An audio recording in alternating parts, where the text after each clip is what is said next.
আসসালামু আলাইকুম। আমরা অনেকেই সঞ্চয়পত্র সম্পর্কে শুনি। সঞ্চয়পত্র ব্যাংকে করে কাজটা অথবা পোস্ট অফিসে করে সঞ্চয়পত্র। তো হয়তো শুনি কিন্তু বুঝি না আর কি বিষয়টা, যে সঞ্চয়পত্র কি, কিভাবে করে, কি কাজে আসে, অথবা আমার কাজে লাগবে কিনা বা আমার জন্যে কিনা। তো আজকের এই ভিডিওতে সঞ্চয়পত্র নিয়ে, সঞ্চয়পত্র কি, কেন, কিভাবে করে, লাভ কি, সবকিছু আমি মোটামুটি সহজ ভাষায় বুঝিয়ে বলার চেষ্টা করব। সঞ্চয়পত্র হচ্ছে একটা বিনিয়োগ।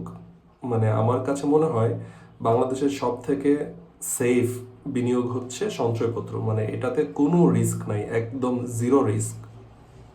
100% নিরাপদ থাকবে আপনার বিনিয়োগ, আপনি যত টাকাই বিনিয়োগ করেন না কেন। আর এই সঞ্চয়পত্রটা হচ্ছে সরকারি জিনিস, এটা সরকারের সঞ্চয় অধিদপ্তরের প্রোডাক্ট বা পণ্য। সরকারের কাছে এটা অবশ্যই পণ্য। তো সঞ্চয়পত্র হচ্ছে আমার কাছে একটা বিনিয়োগ বা আপনার কাছে একটা বিনিয়োগ। আপনি সরকারকে টাকা ধার দেন অথবা সরকারের কাছে টাকা বিনিয়োগ করেন, এর বিপরীতে সরকার আপনাকে প্রফিট দিবে। সেটা 1 মাস পরে দিতে পারে, 3 মাস পরে পরে দিতে পারে। মানে আপনি যেই ধরনের সঞ্চয়পত্র করবেন ওই ধরনের উপর ভিত্তি করে আপনি প্রফিট পাবেন আর কি। আচ্ছা, যাই হোক, এখন সঞ্চয়পত্রটা কি জিনিস? সঞ্চয়পত্র তো বললাম বিনিয়োগ। কত টাকা আপনি বিনিয়োগ করতে পারেন সঞ্চয়পত্রে?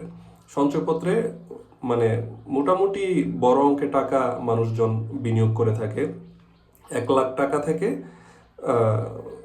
30 লাখ, 40 লাখ, 45, 50 এরকম আর কি। সর্বোচ্চ একটা সঞ্চয়পত্র একজন ব্যক্তি সর্বোচ্চ হচ্ছে সঞ্চয়পত্রের ধরন অনুযায়ী, যেমন 3 মাস অন্তর অন্তর যে সঞ্চয়পত্রটা আছে ওইটা করতে পারে সর্বোচ্চ 30 লাখ টাকার একজন ব্যক্তি। আর পরিবার সঞ্চয়পত্র যেটা, সেটা একজন ব্যক্তি করতে পারে সর্বোচ্চ 45 লাখ টাকা পর্যন্ত। সঞ্চয়পত্র আছে হচ্ছে 4 ধরনের: পরিবার সঞ্চয়পত্র, 3 মাস অন্তর অন্তর মুনাফা সঞ্চয়পত্র, পেনশনার সঞ্চয়পত্র, আর 5 বছর মেয়াদী বাংলাদেশ সঞ্চয়পত্র। তো পেনশনার সঞ্চয়পত্র সবার জন্য না, পেনশনার শুধুমাত্র পেনশনারদের জন্য। তো মূলত সাধারণ মানুষজন দুইটা সঞ্চয়পত্র করে থাকে, একটা হচ্ছে পরিবার সঞ্চয়পত্র আর আরেকটা হচ্ছে 3 মাস অন্তর অন্তর মুনাফা ভিত্তিক সঞ্চয়পত্র। পরিবার সঞ্চয়পত্রটা শুধু মহিলাদের জন্য, এটা মহিলারা করতে পারবে এবং এই সঞ্চয়পত্রের মুনাফাটা প্রতি মাসে দেওয়া হয়, প্রতি মাসে। আর 3 মাস অন্তর অন্তর যেই সঞ্চয়পত্রটা, এখানে কিন্তু নামের মধ্যেই কাজ আছে। 3 মাস অন্তর অন্তর মানে 3 মাস পরে পরে আপনাকে মুনাফা দেওয়া হবে। 3 মাস অন্তর অন্তর মানে এই না যে আপনি প্রতি মাসে মুনাফা পাচ্ছেন না, আপনি কিন্তু প্রতি মাসে মুনাফা পাবেন। মনে করেন প্রতি মাসে আপনি 1,000 টাকা পাইতেন, তো পরিবার সঞ্চয়পত্রে আপনাকে প্রতি মাসেই মানে 1 মাসে 1,000 টাকা আপনার অ্যাকাউন্টে দিয়ে দিবে। আর 3 মাস অন্তর অন্তর যে সঞ্চয়পত্রটা, সেটা হচ্ছে 3 মাসের টাকা একসাথে জমিয়ে 3 মাসে 3,000 টাকা, 1,000 টাকা করে 3 মাস পরে আপনাকে অ্যাকাউন্টে দেওয়া হবে 3,000 টাকা। এই হচ্ছে আর কি মূলত পার্থক্যটা। ইন্টারেস্ট রেটে তেমন একটু পার্থক্য নাই, মানে একটু হেরফের আর কি, 19-20। তো যাই হোক, পরিবার সঞ্চয়পত্রের মেয়াদ হচ্ছে 5 বছর। 5 বছরের জন্য করতে হয় এটা মিনিমাম। আর 3 মাস অন্তর অন্তর ভিত্তিক মুনাফা যেটা, সেটা হচ্ছে 3 বছরের জন্য করা হয়। তো সঞ্চয়পত্র আপনি বুঝলেন, সঞ্চয়পত্র কি, এটা এটা একটা বিনিয়োগ। সঞ্চয়পত্রে কিভাবে কখন লাভ দেওয়া হয় বা মুনাফা দেওয়া হয়, কি কত রকমের সঞ্চয়পত্র আছে, আপনি শুধু 2 রকমের জানলেই হবে: 3 মাস অন্তর অন্তর আর হচ্ছে পরিবার।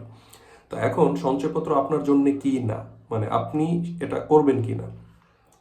সঞ্চয়পত্র আসলে আপনার কাছে যদি মোটা অঙ্কের টাকা থাকে, ধরেন 1 লাখ টাকা, 2 লাখ টাকা, 3 লাখ টাকা, 5 লাখ, 10 লাখ, 20 লাখ, এবং এই টাকাটা আপনার হচ্ছে মানে খুব শীঘ্রই দরকার পড়বে না, আপনি এই টাকাটা একদম নিশ্চিন্তে কোথাও রেখে দিতে চান, এই এরকম যদি সিচুয়েশন হয় আপনার, এরকম অবস্থা যদি আপনার হয়, তখন যে আপনি সঞ্চয়পত্র করবেন। মনে করেন আপনার কাছে 5 লাখ টাকা আছে, আপনি এই টাকাটা আপনার দরকার পড়বে না আগামী 5 বছরে অথবা 3 বছরে, তখন আপনি নিশ্চিন্তে সঞ্চয়পত্র করবেন 3 বছরের জন্য অথবা 5 বছরের জন্য। আপনি যদি মহিলা হন, আপনি পরিবার সঞ্চয়পত্র করবেন 5 বছরের জন্য। আর আপনি যদি পুরুষ হন, তাহলে আপনি 3 বছরের জন্য 3 মাস অন্তর অন্তর মুনাফা ভিত্তিক সঞ্চয়পত্র করবেন। তো কেন 3 বছর অথবা 5 বছর এর মধ্যে যদি টাকাটা আপনার দরকার না পড়ে আপনি তখন সঞ্চয়পত্র করবেন? কারণ হচ্ছে এর ভিতরে যদি মনে করেন 1 বছর পরে আপনার টাকার দরকার হইলো, আপনি সঞ্চয়পত্র ভাঙা ফেলবেন। ভাঙা ফেলতে গেলে কিন্তু আপনার তেমন কোনো একটা লাভ হবে না। আপনি যে লাভের আশায় সঞ্চয়পত্র করতেছেন বা করলেন, আপনার তেমন কোনো লাভ হবে না, খরচ টরচ আরও কিছু কাটবে।